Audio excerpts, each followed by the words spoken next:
السلام علیکم اور welcome back to my YouTube channel. اگر آپ کو گلوٹیل ریجن میں IM انجیکشن دینا ہو تو صرف انجیکشن لگانا کافی نہیں ہے۔ سب سے پہلے آپ کو صحیح سائٹ، صحیح ایکوپمنٹ اور صحیح تکنیک کا معلوم ہونا بہت ضروری ہے، کیونکہ انجیکشن کی سیفٹی کا تعلق ان تمام چیزوں سے ہوتا ہے۔ تو آج کی اس ویڈیو میں ہم گلوٹیل IM انجیکشن کو اسٹیپ بائی اسٹیپ سمجھیں گے تاکہ آپ اسے اپنی کلینکل پریکٹس میں صحیح اور محفوظ طریقے سے پرفارم کر سکیں۔ سب سے پہلے بات کرتے ہیں ریکوائرڈ ایکوپمنٹ کی۔ اس پروسیجر کے لیے آپ کو چاہیے پرسکرائب میڈیکیشن، مناسب سرنج، مناسب IM needle, alcohol swab, disposable gloves, kidney tray, cotton اور شارپ ڈسپوزیبل کنٹینر۔ پروسیجر شروع کرنے سے پہلے سب سے پہلے ہینڈ ہائیجین پرفارم کریں۔ میڈیکیشن کو پرسکرپشن کے مطابق کیئرفلی ویریفائی کریں۔ اس کے بعد پیشنٹ آئیڈینٹیفیکیشن کریں۔ پیشنٹ کو پروسیجر کے بارے میں مختصر طور پر ایکسپلین کریں اور اس کی پرائیویسی مینٹین کریں۔ پیشنٹ کو ایسی کمفرٹیبل پوزیشن میں رکھیں جس سے گلوٹیل مسل پراپرلی ریلیکس ہو۔ اب گلوز پہنیں اور انجیکشن سائٹ کو آئیڈینٹیفائی کریں۔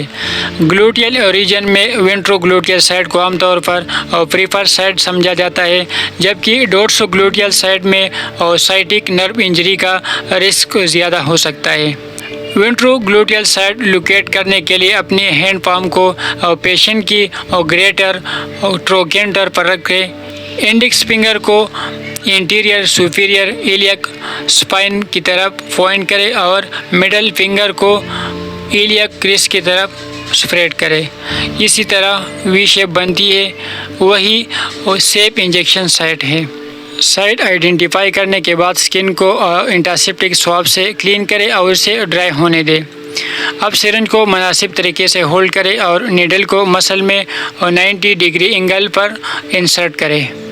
اپنی فیسلٹی کے پروٹوکول کے مطابق دیکھیں کہ اسپائریشن ریکوائرڈ ہے یا نہیں ہے، کیونکہ کرنٹ گائیڈ لائن زیادہ تر انجیکشن کے لیے روٹین اسپائریشن کو ضروری نہیں سمجھتے۔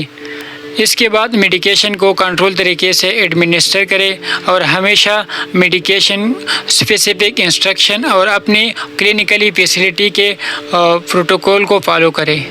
میڈیکیشن مکمل ایڈمنسٹر ہونے کے بعد نیڈل کو سیفلی وڈرا کریں۔ اگر ضرورت ہو تو انجیکشن سائٹ پر کاٹن سے جینٹل پریس کریں۔ ایک بہت امپورٹنٹ سیفٹی پوائنٹ یاد رکھیں، یوز نیڈل کو کبھی بھی ریکیپ نہ کریں۔ نیڈل اور سرنج کو فوراً شارپ کنٹینر میں ڈسپوز کریں۔ پروسیجر مکمل ہونے کے بعد گلوز ریموو کریں، دوبارہ ہینڈ ہائیجین پرفارم کریں اور پیشنٹ کو آبزرو کریں کہ انجیکشن کے بعد کوئی بلیڈنگ، ان یوزول پین یا کوئی دوسری ری ایکشن تو نہیں ہو رہی۔ آخر میں پروسیجر کو پیشنٹ کے چارٹ میں پراپرلی ڈاکومنٹ کریں۔ اور ایک بات ہمیشہ یاد رکھیں، کریکٹ ڈوز، کریکٹ میڈیکیشن اور correct patient, correct techniques, correct site اور کریکٹ روٹ اور کریکٹ ڈاکومنٹیشن، یہ بیسک سیفٹی پرنسپل ہر میڈیکیشن ایڈمنسٹریشن میں بہت اہم ہے۔ اگر آپ نرسنگ اسٹوڈنٹ ہیں اور کلینکل پروسیجر کو پریکٹیکل، سمپل اور پروفیشنل انداز میں سیکھنا چاہتے ہیں تو ہمارے چینل کو سبسکرائب کرنا مت بھولیے۔